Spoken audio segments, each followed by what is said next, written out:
Bueno, como decíamos, la espirometría es un estudio bastante antiguo que no nació en este siglo, sino que ya a partir de 1780 se comenzó a usar.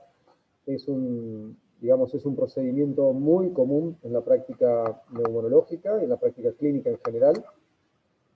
Ahora, en este momento, con el advenimiento del COVID y fundamentalmente el post-COVID, ha sufrido modificaciones, pero bueno, es un elemento diagnóstico sumamente útil que sería para la correlación en lo que sería la cardiología.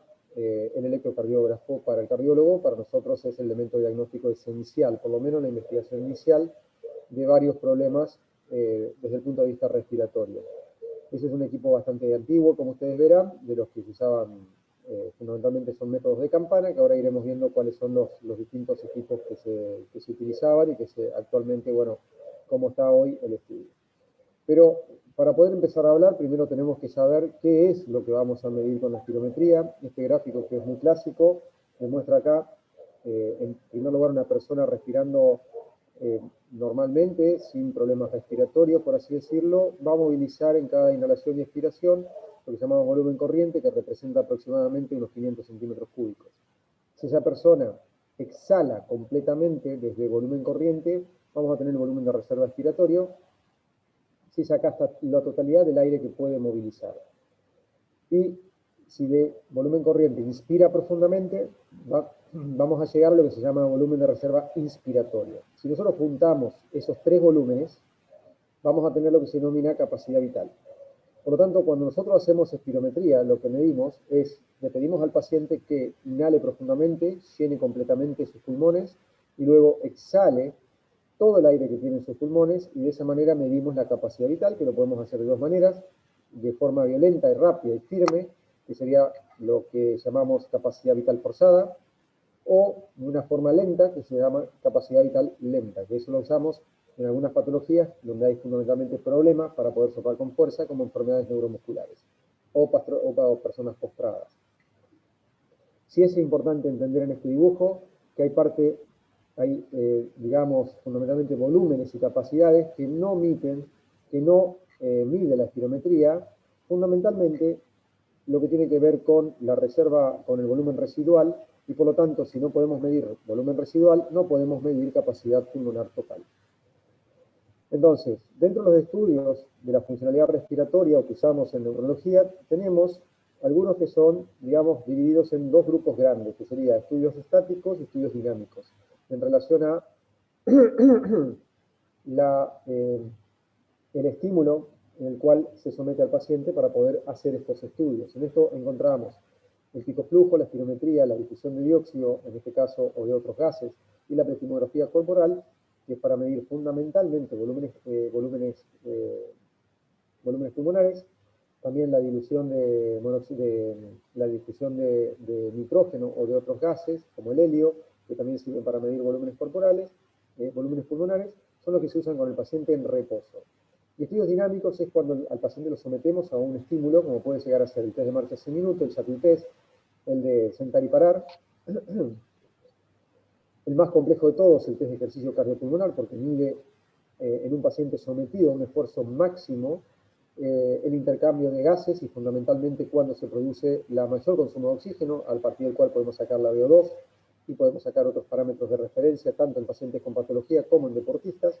Y el test de reto bronquial y otros estímulos, donde nosotros sometemos al paciente a la realización de un broncoespasmo a partir de hacer un ejercicio físico o de inhalación de una sustancia, que nos permite demostrar la presencia de broncoobstrucción.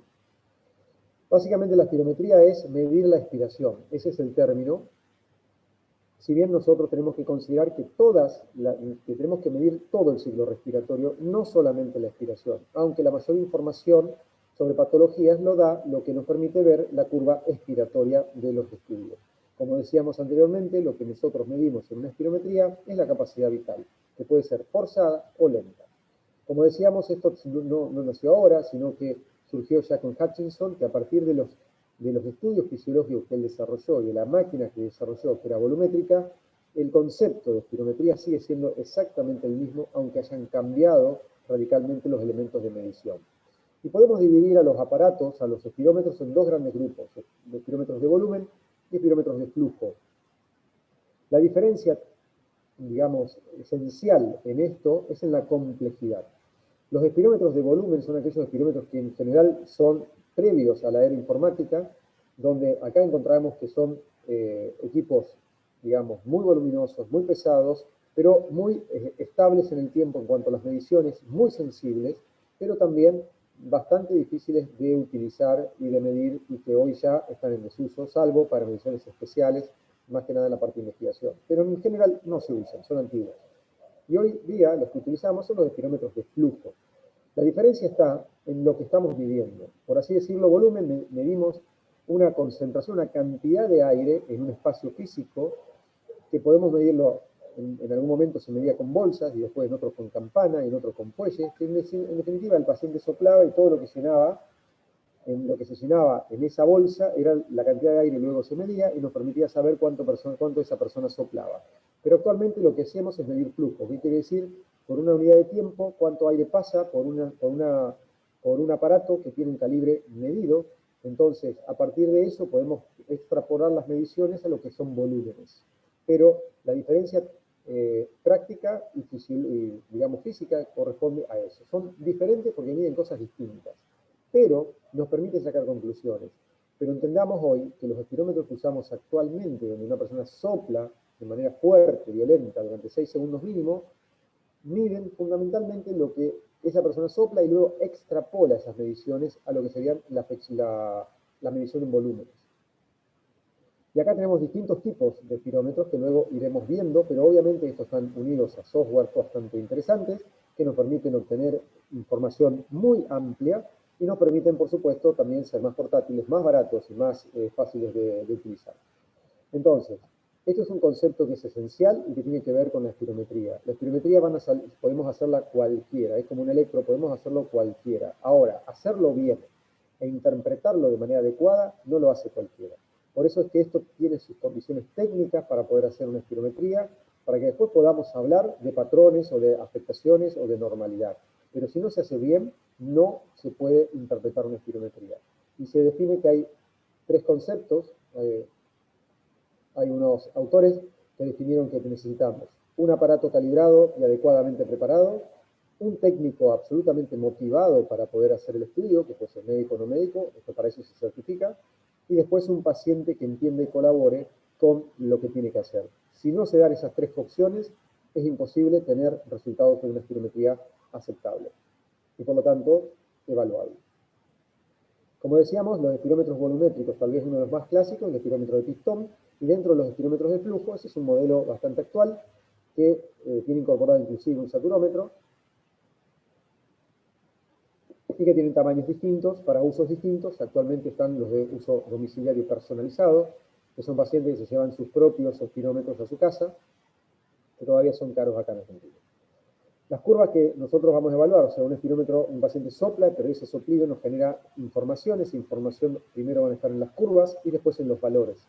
La diferencia está entre uno y otro, cuáles son las formas de los gráficos y la forma de representación, en realidad los mismos valores. En los espirómetros antiguos, esa gráfica cuadriculada, había que contar todos los cuadritos que ahí figuran bajo la curva para poder sacar conclusiones de cuál era la capacidad vital que tenía ese paciente. Imagínense, hoy día lo hace el aparato y nos largan no solamente la información de lo que sopló ese paciente, cuánto correspondería a la capacidad vital forzada, sino también las referencias, cuánto porcentaje sopló de la referencia, etcétera, etcétera, etcétera. Pero para poder saber si sopló bien y si ese valor es normal o no, debemos también saber cómo sería la técnica adecuada. El neumotacómetro, dentro de los equipos que hoy estamos utilizando, el neumotacómetro sería tal vez el más fiel de todos los equipamientos y por lo tanto también un poco de los más caros. Este espirómetro que está ahí, que es marca Vitalograph, cuesta más o menos $3.700. Es un equipo muy fiable. No es tan caro si nos ponemos a pensar, pero no es como para andar gastando todos los años en un aparato de este tipo. Son equipos que duran mucho tiempo, pero el sentido que quiero que ustedes entiendan es cómo mide. O sea, fíjense que el neumotacómetro sería mide el pasaje de aire por esos capilares que son metálicos, o sea, en una barra de metal hay capilares, hay agujeritos, o sea, túneles, y esos túneles permiten la medición del pasaje de aire. O sea, el aire que pasa por ahí, y el aparato tiene un software que mide la diferencia de presión entre 1 y 2, Eso es lo que nos permite saber cuánto mueve ese paciente en su flujo y a partir de eso sacar los volúmenes, como decíamos hoy, además de la información sobre flujo. Como todo metal, es afectado por la temperatura y la humedad. Por lo tanto, son condiciones muy relevantes a tener en cuenta al momento de hacer una espirometría, en qué condiciones hacemos ese estudio.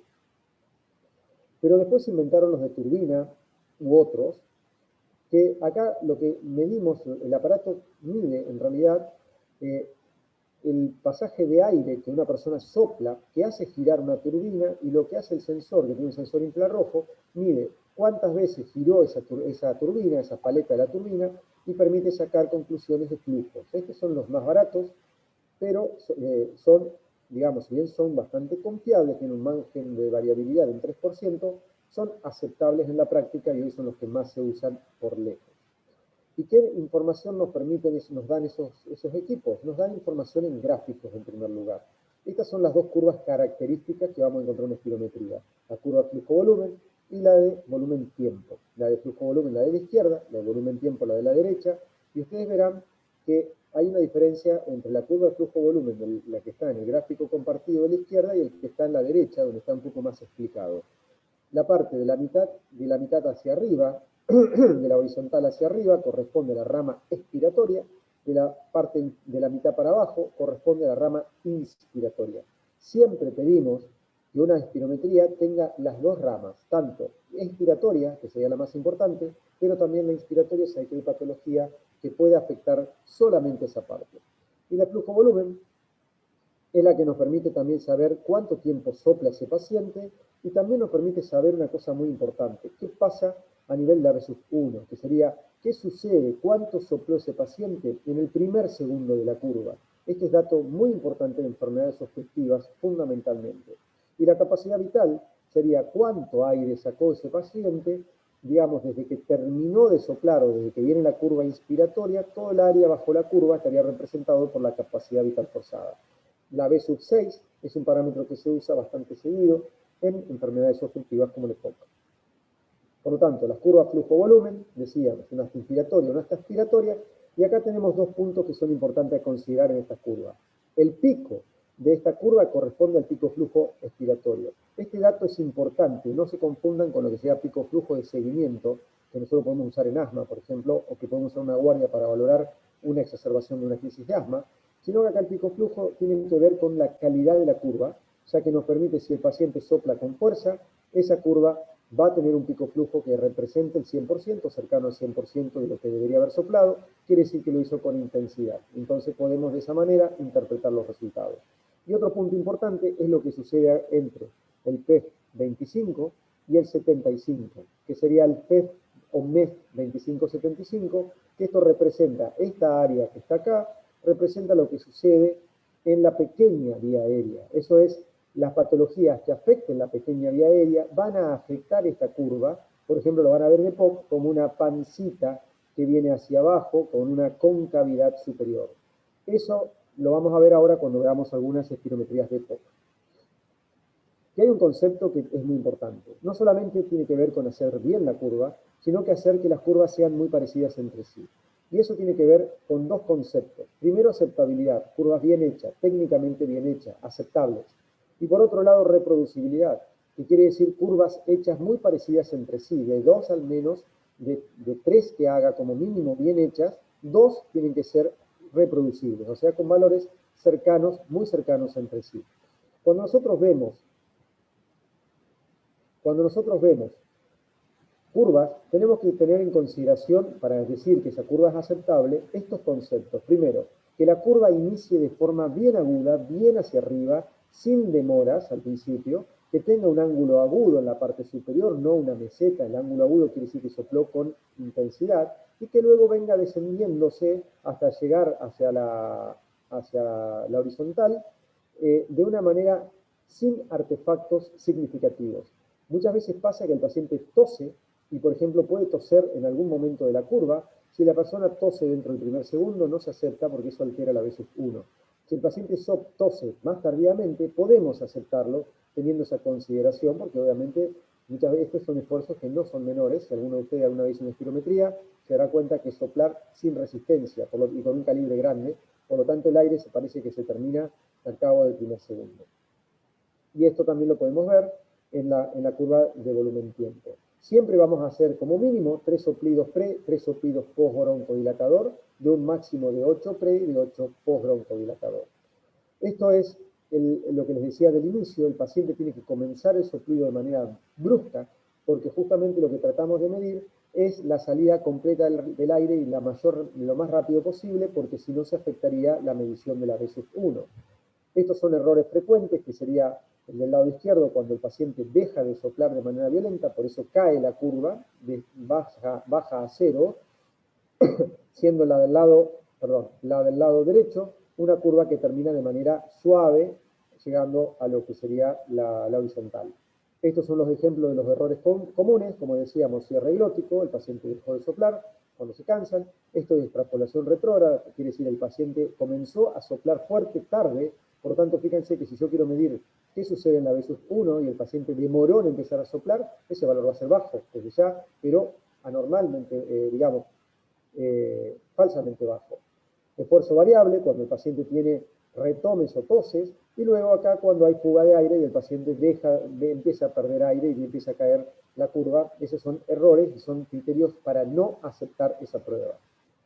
¿Qué sería una prueba aceptable? Donde el paciente hace un esfuerzo satisfactorio, intenso, donde el inicio, trazado y finalización no tiene alteraciones que hagan que no se pueda aceptar esa curva, que la curva tenga forma apropiada, no tenga artefactos, que el tiempo mínimo de la prueba sea de 6 segundos en adolescentes y en personas grandes, aunque con 3 segundos en niños lo aceptamos, o hasta que alcance el plató. Plató quiere decir la horizontalización de la curva cuando vemos la curva de volumen-tiempo. Esto es importante porque los pacientes, cuanto más obstruidos están, como por ejemplo el caso de EPOC, más la curva parecería que sigue sacando aire, sigue sacando y no termina nunca. Hemos tenido pacientes soplando 24 segundos, que es una eternidad, porque el aire sigue saliendo. Que esto se debe a que la obstrucción significativa que tiene genera que vaya liberando muy lentamente el aire de distintas unidades alveolares y eso permite que el soplido continúe. Nosotros cortamos el soplido si ya superó los 15 segundos, pero el criterio adecuado sería cuando tengamos una horizontalización de la curva, un plató de al menos 1 segundo. Y como decíamos hoy, 3 maniobras aceptables, un máximo de 8. ¿Qué es reproducibilidad? Reproducibilidad sería que si una persona necesita soplar 3 veces bien, 2 tienen que estar muy parecidas entre sí y siempre los valores tienen que ser comparados con el máximo. Por ejemplo, si yo tengo una espirometría y el paciente sopló una capacidad vital, pongámosle de 4,5 litros, la próxima que sople tiene que tener una variabilidad que esté dentro de no más allá de un 5% para arriba o para abajo de ese 4,5 litros. O sea, tiene que ser muy parecida una con la otra. ¿Cómo es la forma de lograrlo eso? La única manera de que una persona sople igual, o sea, sople con poca diferencia entre una curva y otra, es que sople a la máxima intensidad. Por eso nosotros le decimos al paciente que cuando haga la espirometría, sople intensamente. Esa es la manera de hacer que una curva sea parecida a la otra, por lo tanto que una espirometría sea parecida a la otra en valores también, y eso hablamos de reproducibilidad. ¿Por qué se hace eso? Porque se trata de evitar que, se trata de confirmar que el paciente lo hizo con la máxima intensidad y por lo tanto que sus valores son los que tienen que ser medidos. No sirve para el diagnóstico, no sirve para la interpretación y la evolución de la enfermedad y por supuesto que nos sirve también muchas veces cuando hay simulación, que en esto es cada vez más frecuente. Acá tenemos 2 ejemplos, como se ven en la curva de la izquierda, donde tenemos una curva bien alta y una curva bien baja en meseta. Esa es una curva no aceptable, pero también es una curva que no demuestra reproducibilidad, no es comparable con la anterior. Y estos también son ejemplos de curvas no aceptables, no reproducibles, por lo tanto son errores y hacen que las pruebas se tenga que seguir el paciente soplando hasta que logre, en un máximo de esfuerzo, 2 curvas parecidas. Y después le ponemos calidad a las pruebas, que los aparatos muchas veces lo largan solo, pero nosotros tenemos que considerarlo, y muchas veces lo hacemos nosotros, que son los criterios de donde nosotros podemos decir que sin margen de error podemos aceptar y decir que las curvas es lo mejor que logramos, cuando son A o B, cuando son C o D podemos pensarlo y aceptarlo si estamos completamente de acuerdo, pero no debemos aceptar nunca una prueba que tenga categoría E o F. Este es un aparato en la práctica donde tenemos un equipo, donde tenemos el cable transductor de la información, el equipo y una boquilla. Esto no lo usamos más ya. Actualmente, a partir de COVID, pero también en otros lugares del mundo, desde hace muchos años antes que nosotros, se usan filtros biológicos, que son dispositivos que evitan la contaminación del equipo y del técnico. Hoy, para poder hacer una espirometría, los técnicos, ya sea médicos o no médicos, tienen que estar aparte, cubiertos con los elementos de protección personal de nivel 3, porque cada soplido es una fuente de generación alta de aerosoles que contamina el ambiente y puede enfermar al paciente también, contaminarlo a partir de la era COVID. ¿Cuáles son las indicaciones de la espirometría? En primer lugar, toda enfermedad respiratoria sospechada o diagnosticada, en la evolución en el tiempo de estas enfermedades ya diagnosticadas, pacientes con enfermedades pulmonares, donde tenemos establecido, digamos, el objetivo de cuantificar cuánto va perdiendo con el tiempo. Por ejemplo, esto es muy común en fibrosis pulmonar, pero también en enfermedades como EPOC. En la investigación de disnea de cualquier origen, pero siempre tiene que haber una espirometría si estamos estudiando un paciente con disnea. En la evaluación preoperatoria, ya sea siempre cuando hay una cirugía y más próxima al tórax está, debe tener una evaluación respiratoria y fundamentalmente si ese paciente tiene antecedente respiratorio como tabaquismo. En la sospecha de obstrucción de la vía aérea superior, evaluación de disfunción e incapacidad, y para valorar el impacto de la enfermedad en otros órganos del sistema, como por ejemplo la insuficiencia cardíaca y el impacto respiratorio, enfermedad neuromuscular y compromiso respiratorio, etcétera, etcétera, etcétera. Cada vez más las pruebas de función pulmonar, incluyendo la espirometría, se hacen en enfermedades no necesariamente respiratorias por el grado de impacto que pueden llegar a tener estas enfermedades en el aparato respiratorio y en los problemas que esto puede traer aparejado. Un ejemplo claro sería en este caso las enfermedades del colágeno, como la artritis reumatoidea, que tiene una alta proporción de casos con afectación pulmonar, muchas veces incipiente o silente. ¿Cuáles son las contraindicaciones? Son muy pocas, fundamentalmente pacientes inestables por alguna enfermedad grave o condiciones que hagan que ese paciente pueda empeorar una condición de base, como por ejemplo un desprendimiento de retina reciente. Impedimentos relativos, porque ya depende muchas veces del entrenamiento del equipo que lo hace, como también así del equipamiento que uno tiene, son los que aquí mencionamos, pero la más importante de todas son las infecciones, como hoy, pero la peor de todas es la falta de colaboración del paciente, que es la principal contraindicación que encontramos, porque si el paciente no colabora, nunca va a sacar una buena espirometría y muchas veces es criterio de suspensión. Bueno, a mí me toca nosotros hacemos las evaluaciones a la caja de jubilación, a la gente de la Superintendencia de Riesgo de Trabajo, para jubilaciones, pensiones y secuelas por accidente. Y no se imaginen la cantidad de gente que simula tener una enfermedad respiratoria o que quiere magnificar la enfermedad respiratoria soplando mal en la espirometría. Lamentablemente, cuando simulan así, le ponemos que el paciente no colabora y se perjudica. ¿Cómo hacemos los estudios en COVID hoy? Los hacemos de esta manera. Los técnicos tienen que tener protección de nivel 3, o sea, tienen que tener el equipamiento necesario, pero además tenemos que tener los filtros biológicos que le ponen un costo al estudio que es superior al valor del estudio, así de simple. ¿Y cuáles son los parámetros que nosotros vamos a utilizar? Vamos a utilizar parámetros que son los que nos permiten sacar conclusiones en relación al grado de afectación o normalidad del estudio. Vamos a hablar primero de capacidad vital forzada, B-1, la relación B-1 PVC, y B-6, que es un dato más anecdótico que otra cosa. Con estos tres, quiero que ustedes se acuerden que son los más importantes y que representan estas etapas en la curva de volumen-tiempo. También tenemos el pico flujo y también tenemos el PEF 2575, como lo hablábamos al principio. Dentro de la interpretación de la espirometría, para que nos entendamos, tenemos que primero evaluar las características técnicas, o sea, evaluar las curvas, aceptabilidad, reproducibilidad, luego considerar qué resultados tuvo ese paciente, por ejemplo, qué alteración en la relación, qué B-1 tiene, y luego lo comparamos con los valores de predicho. ¿Predicho qué quiere decir? Ningún paciente es igual al otro, por lo tanto, hay diferencias que tienen que ver en cuánto esa persona tendría que soplar en relación a la edad, al sexo y la altura, además del origen étnico de cada uno. No es lo mismo que esta persona sople 3,5 litros que la otra, varón y mucho más alto, sople la misma cantidad. Por eso usamos los valores de referencia o teóricos o predichos. Y ahí tenemos distintas fórmulas que podemos utilizar, pero que todas se basan más o menos en lo mismo: altura, sexo y edad. Pero a eso también le podemos sumar, porque dependerá mucho la raza o el origen étnico de cada uno. No es lo mismo una persona de ascendencia europea que a una persona con ascendencia andina. La diferencia en cuanto a cuánto puede llegar a soplar esa persona es muy variable, no solamente en relación a la altura y a la edad, sino también a las características de formas físicas que tiene esa persona. Por lo tanto, esto siempre tiene que tratar de adaptarse. Es muy difícil, por estas fórmulas que tenemos abajo, SNAMES3, SNATSON, POLGAR, ERS o GLI, son las más comunes. Pero la que más deberíamos utilizar sería GLI, porque esta curva, este estudio, que ahora vamos a ver, nos permite hacer que esas diferencias en altura, peso y talla y en la etnia sean lo menos modificables o lo menos influenciables posibles. Y esto se logró en un gran estudio que incluyó muchos pacientes de Argentina también. Pero para nosotros saber qué es normal y qué es anormal cuando nosotros hablamos de una espirometría, nos tenemos que basar en cálculos estadísticos. Y nosotros hoy estamos usando el límite inferior de la normalidad.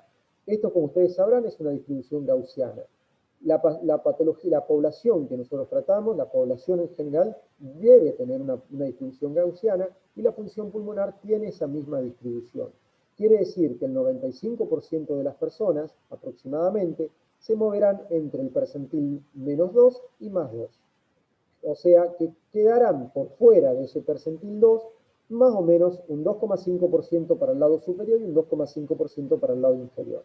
El límite inferior de la normalidad lo usamos acá, en esta zona, que corresponde con el Z-score, que es un cálculo que nos permite saber, digamos, hasta dónde es aceptable el valor de esa persona como normal y a partir de cuándo es patológico. Entonces, hoy día tratamos de utilizar más que decir un 80%, un 70%, un 90%, usamos el límite inferior de la normalidad para decir que esto es normal o que esto es patológico.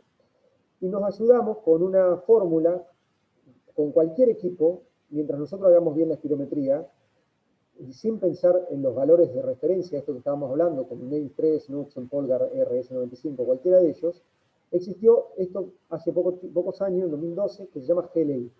La iniciativa global pulmonar lo que hizo fue recabar información de espirometrías de 70 y tantos países, con la intención, perdón, de la mayoría de los países del mundo está hoy, no sé, son 33, con la idea de saber, digamos, qué sería normal para un paciente que vive en Alaska, si sopla, que un paciente que vive en África subsahariana. ¿Cómo hacemos esto? Bueno, obteniendo información de espirometrías de todo el mundo. Entonces, de acá se enviaron informaciones, se hicieron espirometrías, se mandaron, se revisaron y se conformó una base de datos. Con esa base de datos se hacen estos cálculos. Entonces, yo, con un paciente acá en Santa Fe, lo hago soplar. Lo ideal sería yo tener mis valores de referencia de personas de Santa Fe, para lo cual hay que hacer un estudio estadístico y epidemiológico bastante grande, pero ya con esto puedo ayudarme bastante. Entonces, solamente colocando, haciendo la espirometría, obteniendo los valores que los coloco acá y poniéndole qué tipo de paciente es, o sea, qué raza, qué edad, qué sexo, qué altura, ya con eso me tira la información de cuáles serían los valores que esa persona debería soplar y a partir de ahí puedo saber el límite inferior de la normalidad y los distintos grados de afectación que tiene esa espirometría en B1, capacidad vital, etc. Pero para poder hacerlo necesitamos tener en cuenta un par de parámetros que tienen que ser muy bien medidos. Por ejemplo, el peso y la talla. Para eso utilizamos balanzas y tallímetros graduados, la edad, el sexo y la etnia. Si yo hago mal una espirometría, le pregunto al paciente, ¿cuánto medís? Y la persona me dice 1,70 y con los años ahora mide 1,67, obviamente que me va a influir en los números y por lo tanto me puede hacer pensar que un paciente que debía estar soplando en un 80%, me estoy soplando por debajo del límite inferior de la normalidad. Entonces, por eso, estos valores de referencia son muy importantes. Si el paciente no se puede parar, por ejemplo, por la razón que sea, y no podemos medirlo en altura, porque tiene escoliosis, problema en los miembros, lo que sea, lo que hacemos es hacer la medición de la envergadura, desde la extremidad del dedo mayor hacia otra extremidad del dedo mayor, bien estirado el paciente, dividido por 1,04, nos da la altura de ese paciente. Esa es la forma de calcular la altura sin medir la altura. Un dato interesante para medir en casa. ¿Y cuáles son los patrones que obtenemos una vez que nosotros hacemos una espirometría y consideramos los valores de ese paciente y ahí vemos a ver si esta espirometría puede ser normal o qué es? Y ahí encontramos estos 5 patrones que son los que nosotros podemos encontrar. Primero, una espirometría normal. Después, una patología con incapacidad ventilatoria obstructiva, restrictiva, inespecífica o combinada. La combinada podríamos decir que es cuando tenemos, perdón, la inespecífica es la incapacidad ventilatoria inespecífica, es cuando no la podemos ubicar en alguna de las dos anteriores. Y la combinada es cuando tiene características de obstrucción, de restricción, pero no llega a ser, perdón, es una asociación de factores. Hay una caída de la capacidad vital y hay una caída de la B1. Y la inespecífica se caracteriza porque no tiene patrones claros y por lo tanto la espirometría se queda corta para poder estudiar bien ese paciente. Normalmente cuando tenemos incapacidad ventilatoria inespecífica necesitamos medir volúmenes pulmonares, necesitamos hacer otro tipo de estudios de mayor complejidad para aclarar qué tipo de compromiso respiratorio tiene ese paciente. ¿Qué sería una espirometría normal? Sería cuando el paciente tiene una relación B1-FBC que está entre el 70 y el 85%, esto hay que modificarlo, es 85. Entre 70 y 85% de esta relación B1-FBC, ahí nosotros ya sabemos que tiene un valor que debería ser dos opciones, o normal o combinado. Entonces ahí nos vamos a ver la B1 y la capacidad vital. Si la B1 y la capacidad vital forzada tiene valores superiores al 80%, esa es una espirometría normal. Recalculando.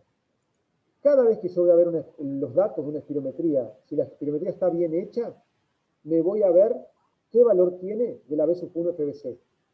O sea, qué valor tiene la relación entre la B1 y FBC. Si esa relación está entre 70 y 85, puede haber dos opciones. Una, que sea un patrón normal o que sea una incapacidad ventilatoria combinada. Ahora, si esa relación está dentro de la normalidad, me voy a ver los valores individuales de capacidad vital forzada y de flujo expiratorio, volumen expiratorio forzado en el primer segundo. Si los valores de estos son superiores al límite inferior de la normalidad, o sea, superior al 80%, esa es una espirometría normal. Eso para que hagan la diferencia. Ahora, si esos valores B1 o FBC dan debajo de 80, entonces, los dos juntos, entonces ese es un patrón combinado, una incapacidad ventilatoria combinada. Cuando se va a hablar de incapacidad ventilatoria obstructiva, que es lo más frecuente, lo que vemos todos los días por asma, EPOC, acá, fíjense la forma de la curva, primero lo que les decía hoy, esa pancita hacia abajo, que es por afectación de la pequeña vía aérea, pero el pico flujo no tan alto, pero esta curva es la que más simboliza que ese es un patrón obstructivo. Primero, la curva con pancita hacia abajo. Segundo, la forma lenta de subir la curva. Eso es clásico cuando uno lo ve. Y para asegurarnos, cuando vemos los valores, nos vamos primero, como les decía, a la relación B1-FBC. Y acá que encontramos que está debajo del 0,70 o del 70%, depende cómo esté expresado, es lo mismo. Lo que quiere decir esto es que la relación B1-FBC está baja. Al estar baja, debajo del normal, esto se debe a una alteración de la fórmula de la división, o sea, entre numerador y denominador. Si cae el numerador, que en este caso es B1, y se mantiene la capacidad vital forzada, ese es un patrón netamente obstructivo. Por lo tanto, si yo tengo un descenso, una relación B1-FBC baja, es porque cayó la B1.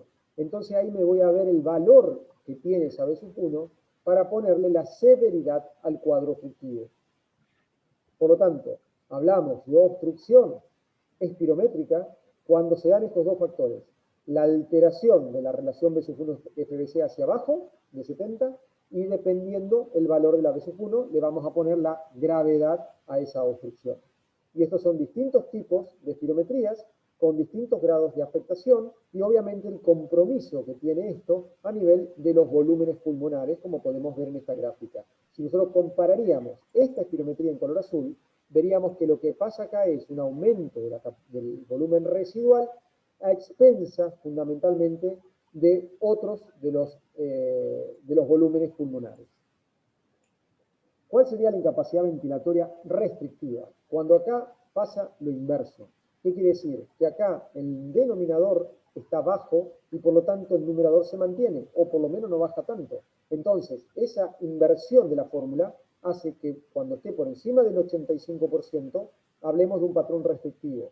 ¿Y cómo le pongo la gravedad? ¿Cómo le pongo la severidad? Obviamente mirando qué valor porcentual, por ejemplo, tiene la capacidad vital forzada. Entonces, si un paciente tiene una relación B/1 FBC debajo de 80, por encima de 85 y una capacidad vital forzada que está entre el 50 y el 80%, vamos a decir que ese paciente tiene un compromiso de una incapacidad ventilatoria restrictiva moderada, porque está debajo del 80.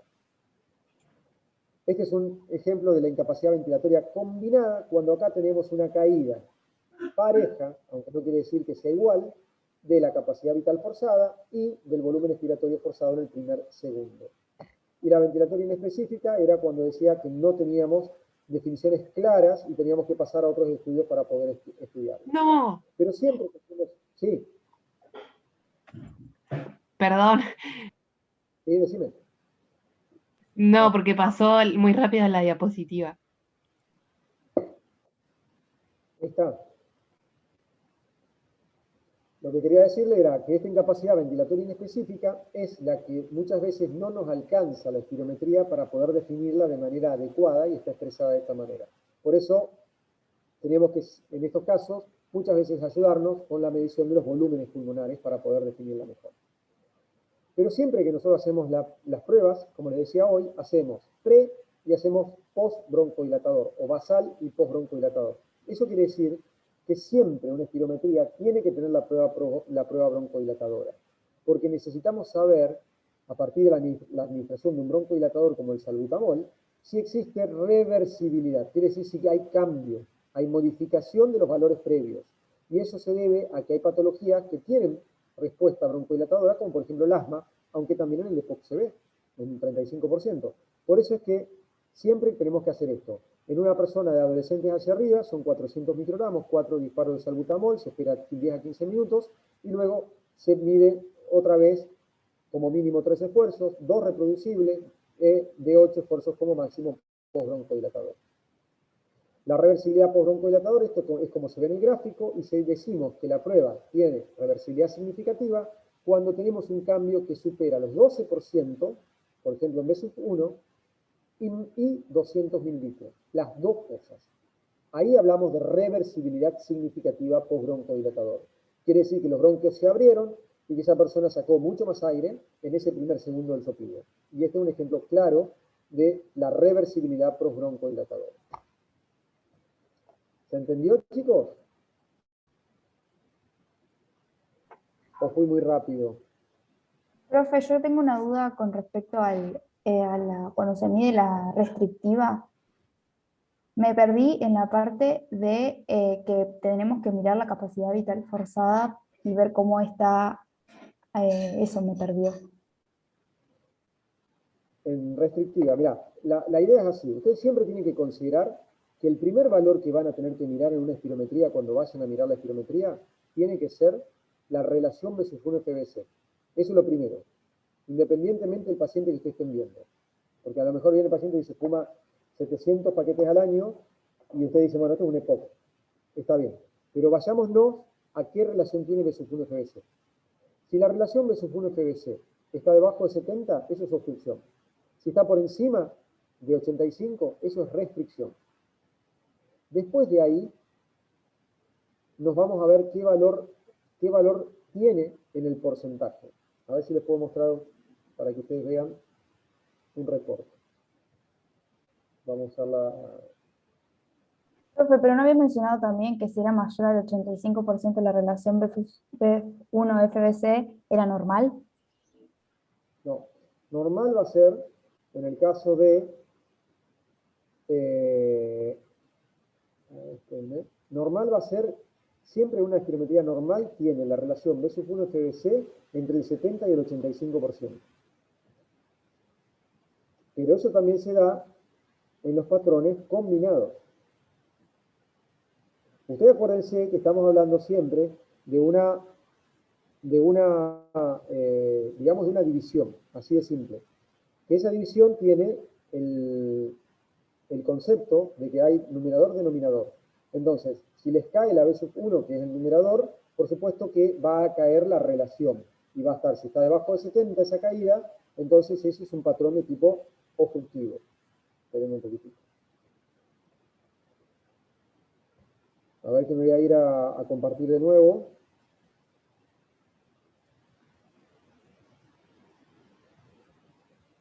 Esta espirometría que se ve acá, si ustedes lo ven abajo, los valores, lo primero que vamos a ver va a ser la relación B sub 1 FBC. Ustedes ven la flecha, ¿no es cierto? Sí, sí, Sí, se se ve. ve. Sí, profe. Perfecto. Bien. Entonces, lo primero que vamos a ver es este valor.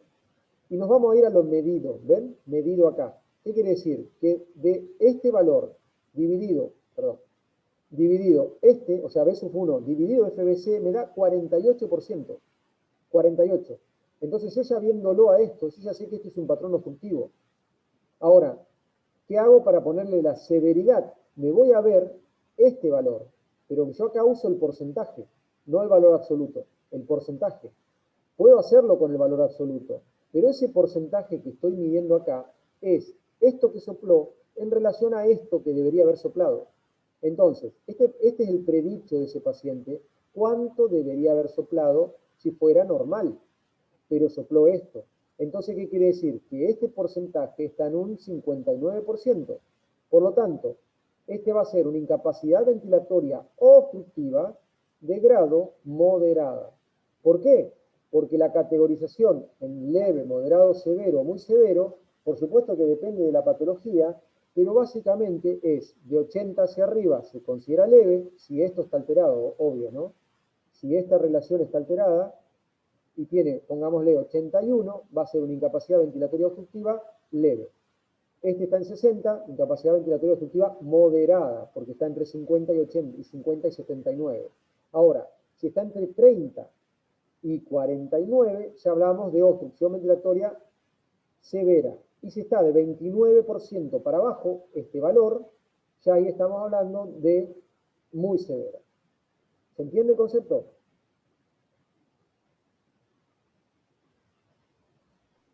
Sí, sí, se entiende. Yo dije, se entiende el concepto y me acordé de un docente que me daba a mí en quinto año, ¿sabes? Me decía eso. Qué bárbaro. Bueno, ¿estamos ahí? Ahora, fíjense otra cosa, de esta misma diapositiva, de este mismo ejemplo. Este 59% lo sopló prebroncodilatador, basal. Ahora, le hicimos broncodilatador y sopló. Primero sopló 1,24 litros, ahora sopló 1,63 litros. Quiere decir que pasó de un 59,2 a un 77,5. Quiere decir que hubo un cambio significativo después del broncodilatador. Entonces, ese cambio, ¿cuánto equivale? Un 30%. Entonces, entre el medido 1 y el medido 2 hay un cambio de un 30%, que tenemos que saber también si además de ser un porcentaje superior al 12, corresponde a 200 mililitros. Y como vemos, 1,24 y 1,63, estamos hablando de, por supuesto, casi unos 400 mililitros de cambio. Entonces, esto es una respuesta significativa al broncodilatador.